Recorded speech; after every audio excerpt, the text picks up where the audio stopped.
Good morning, good afternoon, good evening, wherever you are, and welcome to the weekly holiday show, fall edition, almost winter edition. Kind of feels like it. First snow day is actually today. I'm a few days late on this, but that's okay because we're doing it, and that's all that counts. These are selected holidays for the week of November 14th through the 20th. We start on a Monday and on a Sunday. If you're new here, that's how things work. I'm next to my favorite spider plant. Soon to have some friends joining with more plants in a special room that I teach in. Yes, I'm a teacher, a music teacher in Maine, not just music, but other things, because life is more than just one thing, right? Everything. So first thing I want to do this week is ask, how are you doing? There's a lot of things happening in the news in Maine and also around the world, and so many people are upset. At least I see that online, and I see that actually in the world. People, the way people talk, the way everyone's a little bit short with each other. I want to know how you're doing. And if you're doing well, great, keep it up. Whatever you're doing to keep you happy and keep you doing well, keep doing that. Find out what it is, because then you can, if you ever get upset, you can know, hey, I remember when I was happy, I did this, so that can help you out. The other thing is, if you are not happy, finding ways to find some way to help yourself and heal yourself. Think about it this way. So I wake up in the morning every day, very early in the morning, and I do a little bit of a workout. And that could be something with bands that I stretch. It could be just some stretching, riding a stationary bicycle, things like that. I'm yawning in the beginning, but by the end, I'm warmed up. My body's warmed up. I feel good, and I'm ready for the day. And it's one of those little things that I just do for myself. And find something that you can do for yourself, and something that you think might help you. Each tiny little changes makes a big difference. Finding something small every single day. Maybe it's a snack that you have at a certain time you can look forward to. Those little things can help you get through a tough day, and kind of how you look at things can change too. So one of the big things we do in this show is we talk about different holidays, but the whole purpose is to talk about why someone would think about making this a holiday, and why would we celebrate? And celebrating doesn't have to be anything but like partaking, right? If it was tea day, I'd get tea right here. Take a sip of tea. I guess I'm celebrating, right? Maybe, maybe not. Maybe I never had tea before, and because I found out it was tea day, I decided I'm going to try tea for the first time. Could change. I might really love this and have it every single day now. Just one of those things. So, starting this week off, something we should all use. Monday is seatbelt day, and seatbelts should be in every single vehicle. It's one of these things that seatbelts can prevent, if you're in an accident, you from getting hurt. I do a picture here of me on a bus, driving a bus, and you might go, where are the bus seatbelts? Well, some buses have seatbelts, but school buses generally don't have seatbelts. Just the driver does. But they do have very, very tall seats. So if something would happen and you fell forward, you would bounce against the seat, and they're kind of made to absorb impact like that.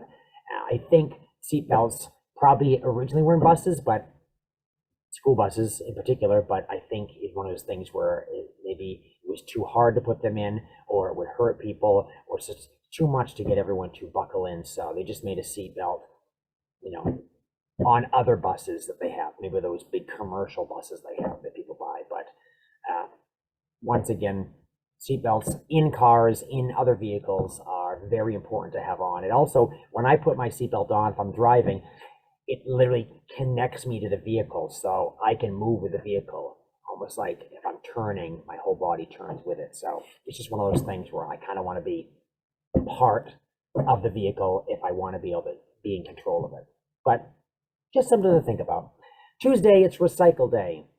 I recycle all the time. In fact, I don't even know if all the things I put in my recycle bin are recyclable all the time. I always think metals, plastics, cardboards, paper, things like that.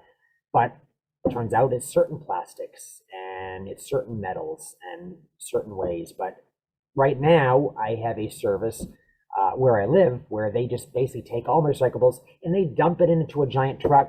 And I guess a computer program or something at the sorting center sorts everything out and puts it where it needs to go. I wouldn't mind doing that myself if I had to. If they gave me separate bins, here's the metal bin, here's the paper bin, here's the plastic bin, I would take care of it. But I still recycle all the time. I recycle, I reuse things all the time. Here's a bin for yogurt, and I'm putting things in it. I have so many of these, literally like 200 right over there. But I use things, I reuse, I recycle when I don't need it, I recycle it. And sometimes recycling to me also means reusing or finding another use for something, even if I have to change it a little bit. And that's the thing. Reuse, recycle, don't have to buy more things.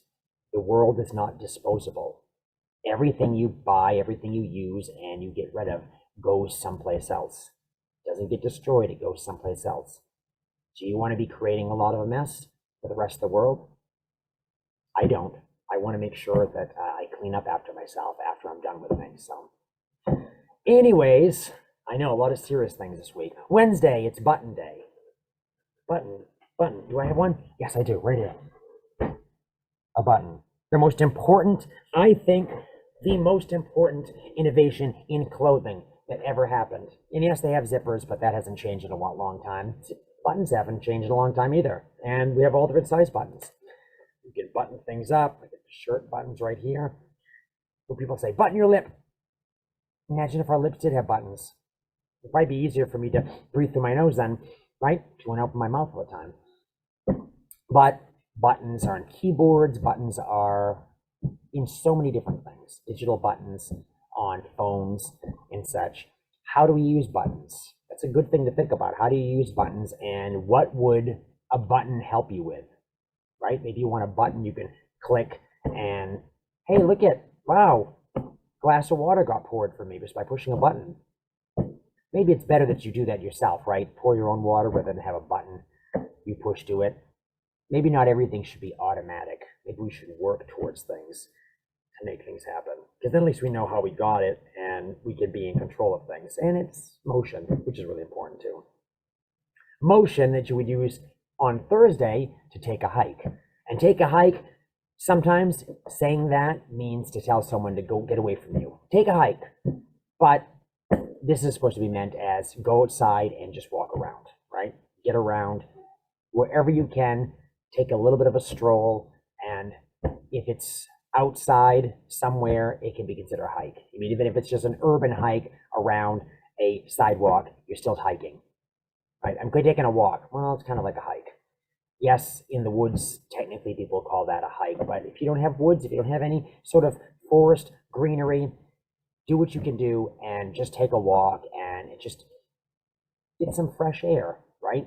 Get some negative ions, I guess they call from nature.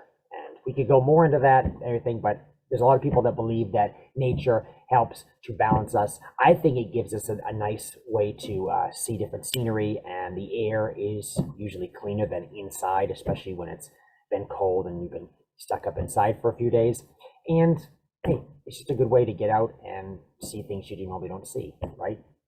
Hear things you don't normally hear, smell things you don't normally smell. And if you're a teacher, on Friday is Substitute Teacher Day. I know that had nothing to do with taking a hike, but substitute teachers, teachers that fill in when teachers have to be out for some reason. And it's important to have substitute teachers. I think as a nation in America right now, we have very few substitute teachers.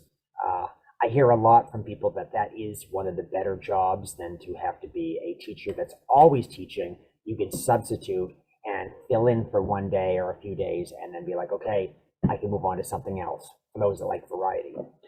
But it's also one of those things where you never know what classroom or what role you have to play as a substitute teacher. So it's very difficult for those that can't change fast. But always honor your substitute teacher if you are a student, someone filling in for someone else, because it's very hard to fill someone else's shoes. It's hard to be them. It's hard to know how someone set up their classroom when you're not them and you don't have the same priorities and ideals that they have, which means you don't know what they were thinking when they did some of these things. And they can't think that you know what they were thinking either. In other words, don't think that everyone knows what everyone else is thinking, right? Can't read minds. Really hard to just read a piece of paper and think you're going to do the same job as someone else. It's always going to be different, but different is good. So be unique, and please take care of your unique substitute teacher. Saturday is adoption day. This is something that talked about before. I have a cat that I adopted, and I love pets. I think we should all adopt pets if we can have them, and show them love, because pets give us unconditional love. They will love you no matter what. But there are some people that I know that are adopted as well, and I want them to think that this means they have someone that loves them, and there's nothing wrong with being adopted. There's nothing wrong with having different families. There's nothing wrong with traveling the world to live someplace else. There's nothing wrong as long as you find people that care for you and that you can care for others. That's really the most important thing. I mean, animals are looking for love and they can't think like we can, but they really enjoy when you do something for them. Think about people that way, right? You never know someone's story. You never know what their background is. So you kind of want to take care of everybody. And someone who's adopted, or someone who's immigrated in, or anything like that, someone who thinks they're different, let them know we're not so different. We're very much the same, and we're human, and we kind of have the same ills and chills and that everyone else gets. And we can talk. We're unique, but we're also very alike. And take care of each other. Because Sunday is the only weird holiday I think this week. It's called Absurd Day. So absurdity, something absurd, like, wow, I can't believe they did that. Did you know in the United States, when the parcel service, when people were able to send things through the mail, opened 1913, I believe it was, people sent children through the mail. Kids, even babies, because it was really cheap. And it was easier than sending them on a bus or a plane. 1913 didn't have airplanes, but sending them on some sort of vehicle, it was easier to send through the mail, which was run by the government, right? It's a government-run organization, and it was cheap, and they could trust them. So children were sending the mail. It was cheaper. I keep imagining someone putting a child in a box and taping it up, but it wasn't like that back then. I'm sure they weren't inside a box or anything like that. They just got paid to get to get delivered, I guess. But it's so weird. It's absurd, right? So think about what's absurd in your life right now that you think that's really absurd. That's really weird. Sunday's a day to look up some absurd things, or just look at what you're doing in your life and go, what am I doing that's absurd? I'm always doing that. Sometimes I'm like, well, it's absurd, but it seems to keep me balanced, right? Touch the spider plant. That's absurd. Maybe not. But anyways, enjoy this week. We talked some things that might be a little bit more in depth, but that's all right. I'm trying to take care of everybody out there. I want to make sure everyone's all right, and I'm trying to do the same thing for myself, and always trying to celebrate something. So you do the same, and I will see you soon.